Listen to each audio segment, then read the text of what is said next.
नमस्ते मित्रों, आप सभी को हमारे channel hub of history, archaeology and museology में स्वागत है।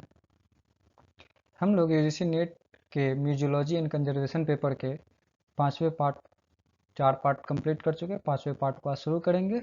आप सभी से विनम्र निवेदन है कि कृपया इस चैनल को सब्सक्राइब, लाइक, कमेंट और शेयर कर दें और वीडियो को 1.5 की स्पीड में देखें। ये हमारा रिकमेंडेशन है। तो चलिए शुरू करते हैं।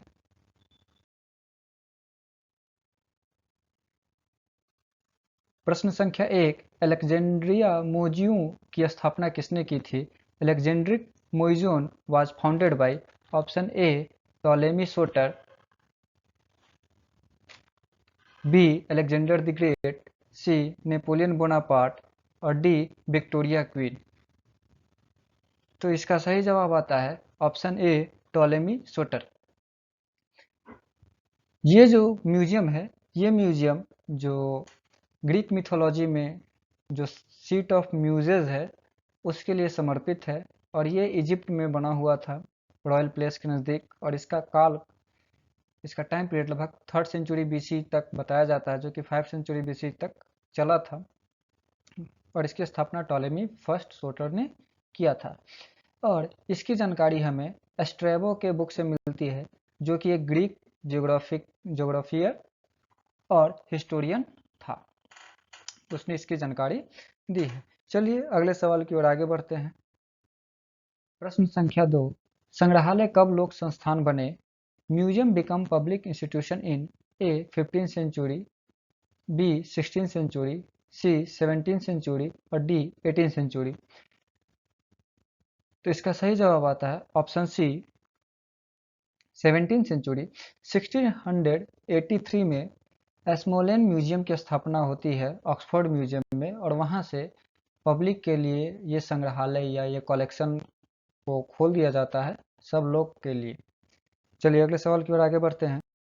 प्रश्न संख्या 3, ब्रिटिश म्यूजियम की स्थापना निम्नलिखित में से किसके संग्रह पर हुई? The British museum was formed on collection of A Tradescant, B E Ashmole, C Aldrovandi, D sir Hans Sloane. इसका सही उत्तर है ऑप्शन डी। 1753 में ये ब्रिटिश म्यूजियम की स्थापना फाउंडेशन रखी जाती है और 1759 में ये पब्लिक के लिए ओपन कर दिया जाता है। सर हॉन्स सेलोन जो है वो एक एंग्लो आयरिश फिजिशियन और साइंटिस्ट थे, जिनका कलेक्शन लगभग 80,000 नेचुरल आर्टिफिशियल रेरेटिक ऑब्जेक्ट्स थे, जबकि 40,000 बुक्स एंड मैन्युस्क्रिप्ट्स और अप्रॉक्स 32,000 कॉइन्स एंड मेडल्स उसमें उस समय के कलेक्शन में थे। और आज तक देखा जाए तो ब्रिटिशर्स लोगों ने बहुत जगह से लूट पाट के उस म्यूजियम को काफ़ी ज़्यादा बढ़ा दिया है और इसको इंडिया में एक निक नेम दिया जाता है, चोर बाजार। चलिए आगे शुरू करते हैं अगले क्वेश्चन पे। प्रश्न संख्या 4, जैविक नमूना का द्विनामी सिद्धांत किस वैज्ञानिक ने प्रारंभ किया? Binomial classification of biological specimen was introduced by A अरस्तु Aristotle, B Charles Darwin, C Carlos Linnaeus और डी जॉर्ज मेंडल। इसका सही जवाब आता है option C Carlos Linnaeus. Carlos Linnaeus जो है किसी भी बायोलॉजिकल कोई भी ऑर्गेनिज्म है उसके नाम के लिए ये एक नोमेनक्लेचर के रूप में चलता है। और इन्होंने 2 टर्म के आधार पर इनका नाम रखा जाता है। फर्स्ट टर्म में उस ऑर्गेनिज्म का जीन और सेकेंड में उसके स्पीसीज को रखा जाता है। जबकि एरिस्टोटल ने नॉन इनका जो सिद्धांत था इनमें यह था कि जो ऑर्गेनिज्म या लिविंग थिंग्स मूव करती है और एक दूसरी जो न मूव नहीं करती, तो मूव करती है वैसे में एनिमल्स आ जाते हैं और जो मूव नहीं करते उसमें प्लांट आ जाते हैं। तो एरिस्टोटल का दिया हुआ है। डार्विन का तो सिद्धांत काफ़ी फेमस है, एवोल्यूशनरी थ्योरी। और जबकि जॉर्ज मेंडल का जो है वो बायोलॉजिकल इनहेरिटेंस की है बात आती है, और मेंडल को फादर ऑफ जेनेटिक्स भी कहा जाता है। चलिए अगले सवाल की ओर आगे बढ़ते हैं। प्रश्न संख्या 5, चार्ल्स डार्विन की प्रसिद्ध पुस्तक का शीर्षक क्या है? The title of famous book of Charles Darwin is A Limits of Growth, B Silent Spring, C Theory of Evolution और डी ओरिजिन ऑफ स्पीसीज।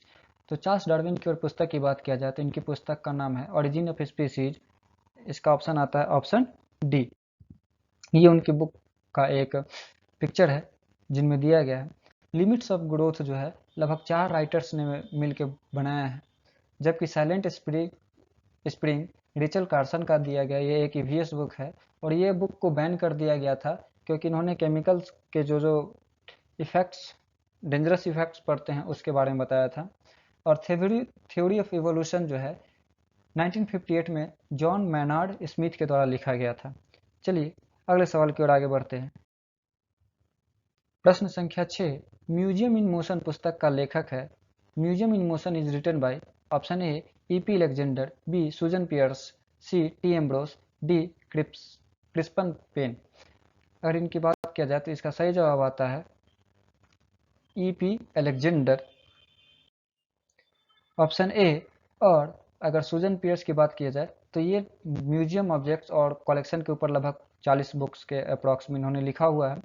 जबकि टी एम्ब्रोस, इनका पूरा नाम आता है तिमोथी एम्ब्रोस, ये और क्रिस पेन के द्वारा मिल के एक बुक लिखा गया जो कि म्यूजियोलॉजी वाले लोगों के लिए काफ़ी सजेस्ट किया जाता है ये बुक। और ये बुक का नाम है म्यूजियम बेसिक्स।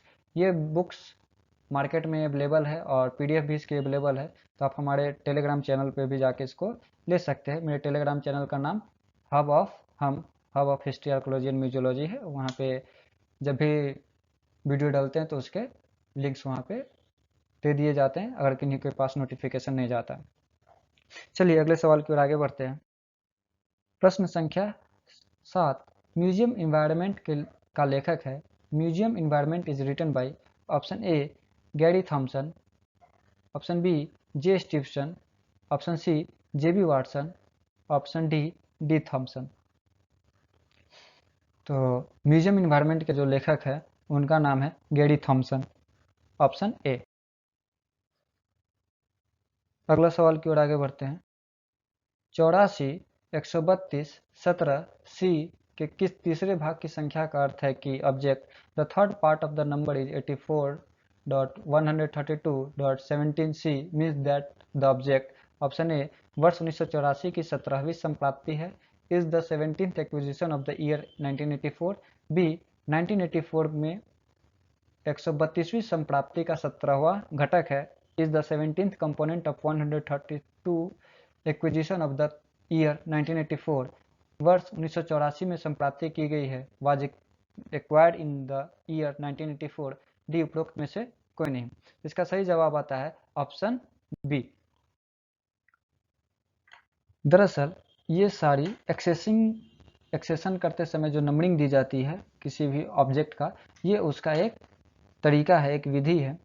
ये एक डिजिटल सिस्टम या अंकीय व्यवस्था का त्रिअंकीय व्यवस्था पद्धति है या एक सिस्टम है, व्यवस्था है, जो भी बोल सकते हैं इसको। इसमें पहले वाले में आगमन वर्ष, दूसरे वाले में एक कितने समय में आ रहा है और तीसरे वाले में इसका वस्तु क्रमांक दिया गया रहता है।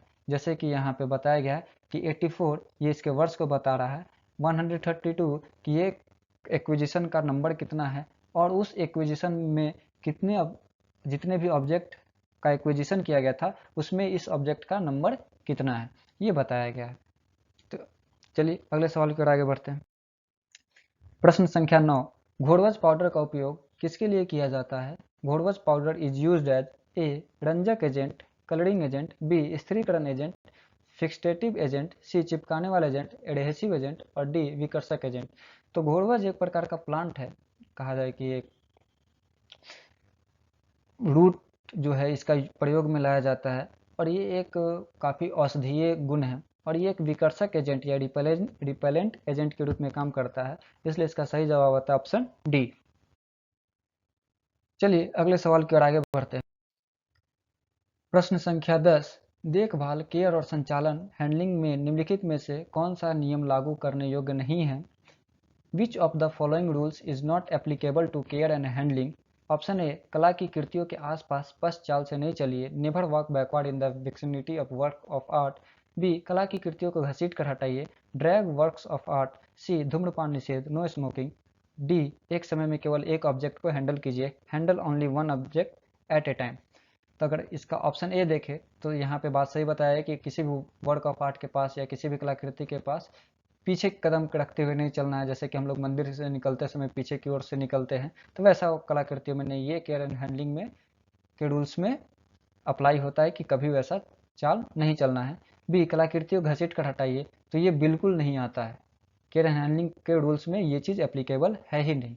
तो ऑप्शन बी यहाँ पे सही आंसर हो जाता है। और ऑप्शन सी, धूम्रपान निषेध, ये केयर एंड हैंडलिंग के रूल्स में आता है, एप्लीकेबल है। और एक समय में केवल एक ऑब्जेक्ट को हैंडल कीजिए, handle only one object at A time, ये भी आता है। इस प्रकार से ऑप्शन बी जो है यहाँ पे सही है।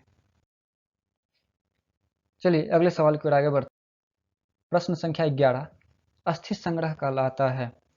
Collection of bone is called, option A osteological संग्रह, ऑस्टियोलॉजिकल कलेक्शन, एंथ्रोपोलॉजिकल संग्रह, एंथ्रोपोलॉजिकल कलेक्शन, सी ऑर्थोपोडा संग्रह, ऑर्थोपोडा कलेक्शन, और डी पैलिएंटोलॉजिकल संग्रह या पैलिएंटोलॉजिकल कलेक्शन। तो अस्थि संग्रह की अगर बात किया जाए तो वैसे संग्रह को, उसे वैसे कलेक्शन को ऑस्टियोलॉजिकल कलेक्शन कहा जाता है, जबकि जहाँ पे एंथ्रोपोलॉजिकल जो भी ऑब्जेक्ट्स इकट्ठा किए जाते हैं, कलेक्शन में रखे जाते हैं, वैसे वाले को एंथ्रोपोलॉजिकल, और ऑर्थोपोडा जहाँ पे जो भी जीव जंतु छोटे छोटे कीड़े मकोड़े होते हैं, वैसे वाले संग्रह को एंथ्रोपोडा, और फॉजिल्स एंड डायनासोरस के जो भी ऑब्जेक्ट या कह सकते हैं उसके जो रिमेन्स होते हैं, उसको जहाँ पे संग्रह किया जाता है, उसको पॉलिएंटोलॉजिकल संग्रह बोला जाता है। इस प्रकार से इसका सही जवाब होता है ऑप्शन ए। चलिए अगले सवाल की ओर आगे बढ़ते। प्रश्न संख्या 12, दर्शक को उत्तेजित करने के लिए किस इलेक्ट्रॉनिक बमबारी का प्रयोग पर बल दिया?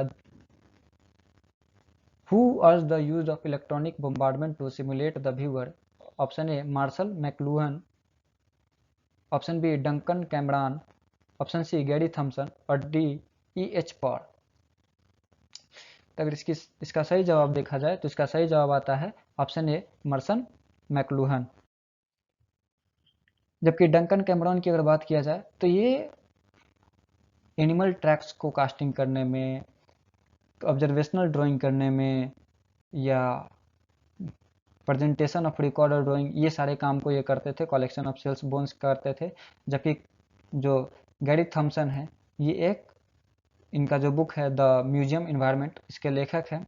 और जो एल्बर्ट हाइड पॉर, इनका पूरा नाम है ए ई पॉर का, ये एक अमेरिकन बायोलॉजिस्ट, जूलॉजिस्ट एंड ओशिनोग्राफर रहते हैं। और ये कुछ समय तक director of American museum of natural history भी रहे। और इन्हीं के नाम पर एक प्लांट ईटिंग डायनासोर का नाम रखा गया है, जिसका नाम है पॉरोसोरस मिसोनोरिसिस। तो चलिए अगले सवाल की ओर आगे बढ़ते हैं। प्रश्न संख्या 13, सिलिका जेल को नीला बनाने के लिए उसमें क्या मिलाया जाता है? Which of the following is added to silica gel to make it colour blue? Option A tin, option B magnesium, option C cobalt, option D sodium. इसका सही जवाब आता है ऑप्शन सी, कोबाल्ट मिलाया जाता है सिलिका जेल को blue बनाने के लिए। ऐसे silica gel normal white colour में आता है, ट्रांसपेरेंट कलर में आता है, या थोड़ा सा कह सकते हैं ग्रे कलर में आता है। चलिए अगले सवाल की ओर आगे बढ़ते हैं।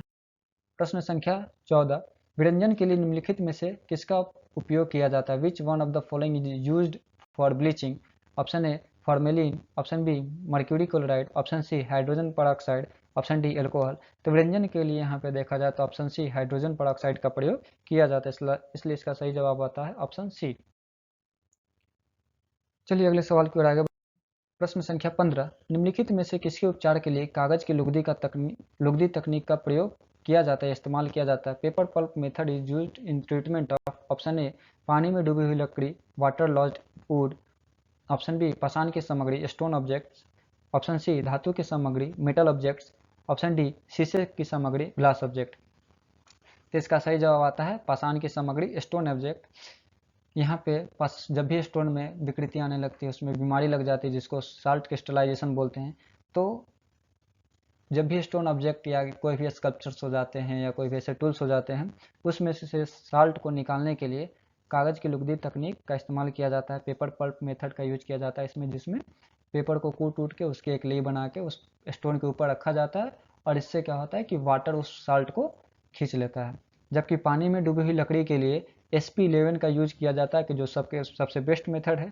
उसके अलावा PEG method, polyethylene glycol method, sucrose method, acetone rosin method, alcohol ether method, camphor alcohol method, freeze drying and silicone oil treatment के द्वारा पानी में डूबी हुई लकड़ी का ट्रीटमेंट किया जाता है। तो यहाँ पे इसका सही जवाब आता है ऑप्शन बी। चलिए अगले सवाल की ओर आगे। प्रश्न संख्या 16, भारतीय संग्रहालय संघ का गठन किस वर्ष हुआ था? Museum association of India was formed in option A 1936, option B 1946, option C 1956 और ऑप्शन डी 1966। इसका सही जवाब आता है 1946। देखा जाए तो इसको व्हीलर काल भी बोला जाता है, जिसमें मार्टिमर व्हीलर 1945 में पुरातत्व संरक्षण विभाग या एएसआई के महानिदेशक डायरेक्टर जनरल के रूप में आते हैं। इस प्रकार इसका सही जवाब आता है 1946, ऑप्शन बी।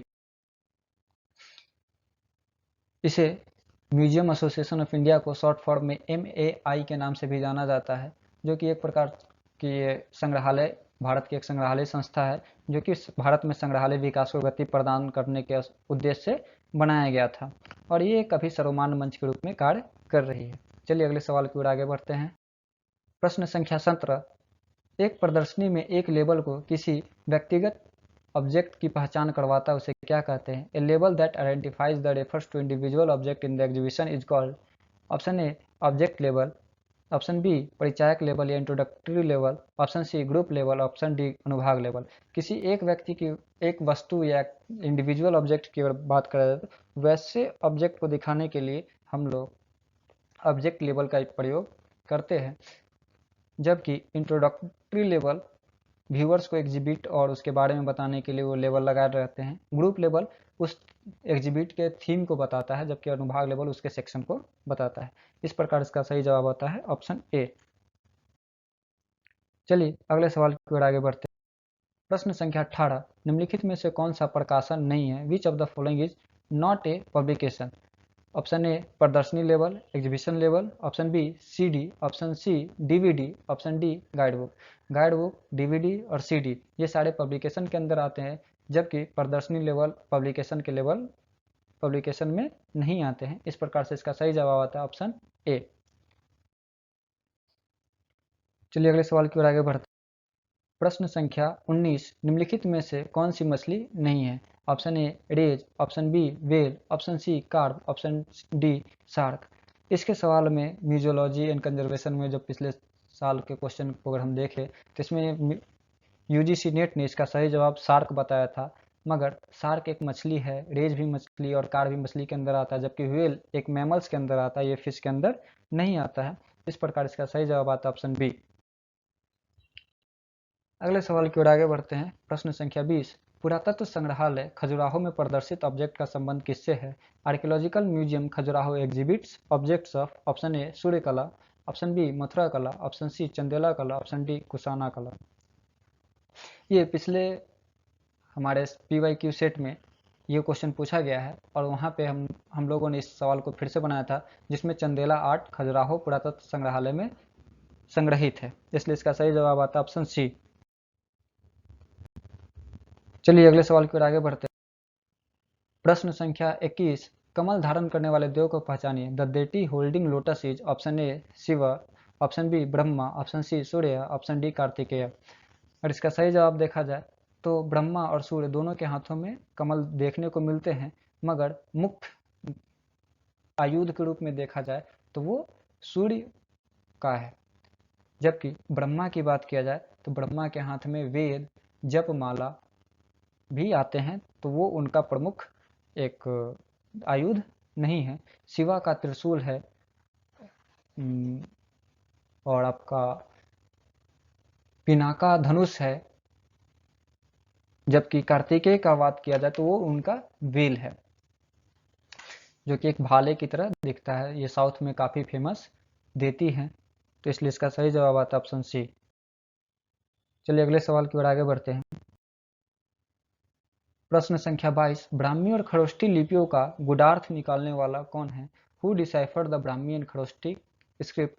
तो ये ऑप्शन देखे बिना भी इसको मारा जा सकता है। इसमें ऑप्शन दिया गया है Mortimer Wheeler, option B William Jones, option C James Prinsep और ऑप्शन डी VD कृष्णस्वामी। तो यहाँ पे स्क्रिप्ट की अगर बात किया जाए तो भारत में सबसे पहले ब्राह्मी लिपि को स्क्रिप्ट को डिसाइफर करने का जो श्रेय है वो जेम्स प्रिंसेप या जेम्स प्रिंसेस को जाता है, और उन्होंने सांची के स्तूप से ब्राह्मी स्क्रिप्ट को पढ़ा, डिसाइफर किया और उसकी वर्णमाला तैयार की, इसलिए इसका सही जवाब आता है ऑप्शन सी। चलिए अगले सवाल की ओर आगे बढ़ते। प्रश्न संख्या 23, कोणार्क किसके लिए विख्यात है? Konark is famous for option A गुफाओं केव्स, ऑप्शन बी पाषाण रथ stone chariot, option C Brihadeshwara, option D stupa. तो हमारा 10 रुपया का नोट जो है इसका अगर सही जवाब पहले ही बता दे रहे, पाषाण रथ होता है स्टोन चैरियट। इसका एग्जाम्पल हम लोग देख सकते हैं यहाँ पर। हमारा भारत सरकार का 10 रुपये के नोट में जो पीछे का एम्बलम दिया गया है वो कोणार्क मंदिर के रथ से ही दिया गया है। तो यहाँ पे स्टोन चैरियट काफ़ी फेमस है। जो पहले ये चैरियट घूमती भी थी मगर इसके टूटने के कारण इसको एसआई के द्वारा इसको ब्लॉक कर दिया गया है और इसको समय के बताने वाले एक यंत्र के रूप में भी इसका विवरण दिया जाता है। चलिए अगले सवाल की ओर आगे बढ़ते हैं। प्रश्न संख्या 24, खटवांग धारण करने वाले देव को पहचानिए। The deity holding khatvanga is, option A Bhairav, option B Vishnu, option C Ganesh, option D Hanuman. Hanuman ji की बात किया जाए तो गदा रखते हैं, विष्णु जी की बात किया जाए तो शंख और चक्र है, गणेश जी की बात किया जाए तो अंकुश है, मोदक है, भैरव की बात की जाए तो भैरव ही के पास ही खटवांग रहता है। इसलिए इसका सही जवाब आता है ऑप्शन ए। भैरव जो है एक तांत्रिक देवता है और ये एक शिव के ही रूप माने जाते हैं और इसमें जो हथियार होता है उसके ऊपर एक स्कल या खोपड़ी होती है और अधिकतर तांत्रिक लोगों को ऐसा एक डंडा देखते होंगे जिसके ऊपर खोपड़ी लगी होती है, दरअसल उसे खटवांग बोला जाता है। चलिए अगले सवाल की ओर आगे बढ़ते हैं। प्रश्न संख्या 25, अंकुश धारण करने वाले देव को पहचानिए। The deity holding Ankush is, ये तो पिछले सवाल में ही मैंने इसका आंसर बता दिया। Option A Shiva, option B Kartikeya, option C Surya, option D Ganesh. Surya का जो आयुध है उसकी चर्चा कर चुके हैं, कार्तिकेय की चर्चा कर चुके हैं, शिव की चर्चा कर चुके हैं और गणेश की भी चर्चा की है। और गणेश की चर्चा करते समय बताए थे कि गणेश के हाथ में अंकुश और मोदक होते हैं, इसलिए इसका सही जवाब आता है ऑप्शन डी। ये आप आज के समय में जितने जो मूर्ति स्कल्पचर्स बनते हैं गणेश जी का, उनके हाथों में ये एक आयुध जरूर से जरूर होता है। और इस प्रकार से आज का PYQ सेशन यहीं पे समाप्त होता है। आप सभी को बहुत बहुत धन्यवाद हमारे इस वीडियो को पूरा देखने के लिए। बने रहिए इस चैनल पे, लाइक करें, वीडियो सब्सक्राइब करें और दोस्तों में शेयर भी करें और अपने सुझाव कमेंट में देना ना भूलें। Thank you.